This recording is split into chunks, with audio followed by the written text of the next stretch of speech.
আসসালামু আলাইকুম ওরহমতুল্লাহি ওবারাকাতু।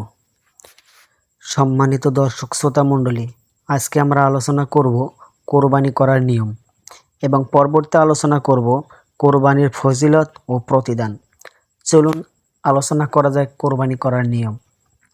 যে বা যারা কোরবানির পশু জবাই করবেন বা ধরবেন তারা পবিত্র বা অজু অবস্থায় থাকবেন। কাপড় চোপড় শালীনভাবে পরিধান করবেন। পশুকে শোয়াতে কষ্ট হলে বা বেগ পেতে হলে শোয়ানোর পর রেগে গিয়ে পশুর শরীরে কিল, ঘুষি, লাথি মারা বা আঘাত করা যাবে না। যিনি বা যার পক্ষ থেকে কোরবানি দেওয়া হচ্ছে তার নিজের হাতে জবাই করা উত্তম। এবার আমরা আলোচনা করব কোরবানি ফজিলত ও প্রতিদান। একটু লং সময় হলেও ভিডিওটি ধৈর্য ধরে দেখবেন, ইনশাআল্লাহ অনেক কিছু শিখতে পারবেন। পবিত্র কোরআনে কয়েকটি স্থানে কোরবানি প্রসঙ্গ এসেছে। কোরবানি করার সরাসরি নির্দেশ দিয়ে মহান আল্লাহ তাআলা ইরশাদ করেন, সুতরাং আপনার রবের উদ্দেশ্যে নামাজ পড়ুন এবং কোরবানি করুন। এটা আছে সূরা কাউসারের ২ নম্বর আয়াত। রাসূল সাল্লাল্লাহু আলাইহি ওয়াসাল্লাম তার মদিনার জীবনে প্রতি বছর কোরবানি করতেন। ইবনে ওমর রাদিয়াল্লাহু তাআলা আনহু থেকে বর্ণিত, রাসূলুল্লাহ সাল্লাল্লাহু আলাইহি ওয়াসাল্লাম মদিনায় 10 বছর অবস্থান করছিলেন। প্রতি বছর তিনি কোরবানি করেছেন। ইবনে মাজাহ হাদিস নম্বর 3227। এই কোরবানি ইব্রাহিম আলাইহিস সালামের সুন্নত। এর প্রতিটি পশমের বিনিময়ে এক একটি নেকি দেওয়া হবে। যায়েদ ইবনে আরকাম রাদিয়াল্লাহু তাআলা আনহু বলেন, আমরা রাসূলুল্লাহ সাল্লাল্লাহু আলাইহি ওয়াসাল্লামকে জিজ্ঞেস করলাম, হে আল্লাহর রাসূল, কোরবানি কি? রাসূলুল্লাহ সাল্লাল্লাহু আলাইহি ওয়াসাল্লাম বলেন, এটি তোমাদের পিতা ইব্রাহিম আলাইহিস সালাম এর সুন্নাত। অতঃপর সাহাবায়ে কেরাম জিজ্ঞেস করেন, হে আল্লাহর রাসূল, এতে আমাদের জন্য কি প্রতিদান আছে? জবাবে তিনি বলেন, প্রতিটি চুলের বিনিময়ে একটি করে নেকি দেওয়া হবে। সুবহানাল্লাহ। অতঃপর সাহাবায়ে কেরাম আরজ করেন, হে আল্লাহর রাসূল, পশমের বিনিময়েও কি এই পরিমাণ সওয়াব আছে?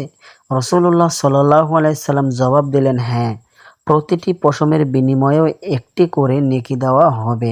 সুনানে ইবনে মাজাহ হাদিস নম্বর 3247। কোরবানি আল্লাহর সর্বাধিক প্রিয় আমল। আয়েশা রাদিয়াল্লাহু আনহা থেকে বর্ণিত, রাসূলুল্লাহ সাল্লাল্লাহু আলাইহি ওয়াসাল্লাম বলেন, কোরবানির ঈদের দিন মানুষের সব নেক আমলের মধ্যে সর্বাধিক প্রিয় আমল হলো কোরবানি করা। কিয়ামতের ময়দানে জবাহকৃত জন্তু তার শিং, লোম, খুরসহ এসে হাজির হবে। নিশ্চয়ই কোরবানির রক্ত জমিনে পড়ার আগেই আল্লাহর কাছে তা কবুল হয়ে যায়। অতএব তোমরা খুশি মনে আনন্দ চিত্তে কোরবানি করো। সুনানে ইবনে মাজাহ হাদিস নম্বর 3126। কোরবানি করলে অতীতের সগীরা গুনাহ মাফ হয়।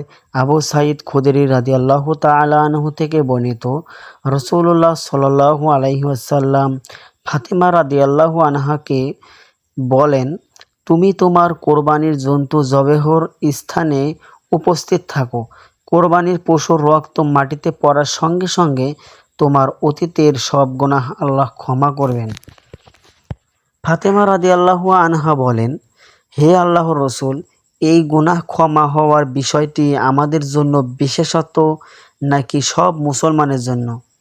নবীজি বললেন, আমাদের ও সব মুসলমানের গুনাহ ক্ষমা করা হবে। মুস্তাদরাক হাকিম হাদিস নম্বর 7333। কোরবানি জাহান্নামের প্রতিবন্ধক। আব্দুল্লাহ ইবনে হাসান রাদিয়াল্লাহু তাআলা আনহু বর্ণনা করেন, রাসূলুল্লাহ সাল্লাল্লাহু আলাইহি ওয়াসাল্লাম ইরশাদ করেছেন, যে ব্যক্তি খুশি মনে সওয়াবের আশায় কোরবানি করবে, ওই কোরবানি জবেহকৃত পশু কোরবানিদাতার জন্য জাহান্নামের প্রতিবন্ধক হবে। আল মুজামুল কাবির হাদিস নম্বর 2670। এতক্ষণে আমরা আলোচনা করলাম কোরবানি করার নিয়ম ও কোরবানি ফজিলত ও প্রতিদান।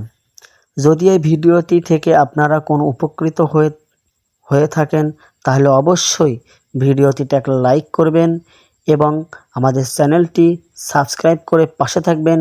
নতুন নতুন ভিডিও পাওয়ার জন্য আমাদের কমেন্ট বক্সে জানাবেন। এ পর্যন্ত আজকে বিদায় নিচ্ছি। পরবর্তী অন্য কোনো ভিডিওতে দেখা হবে ইনশাআল্লাহ। আসসালামু আলাইকুম ওয়া রাহমাতুল্লাহি ওয়া বারাকাতুহু।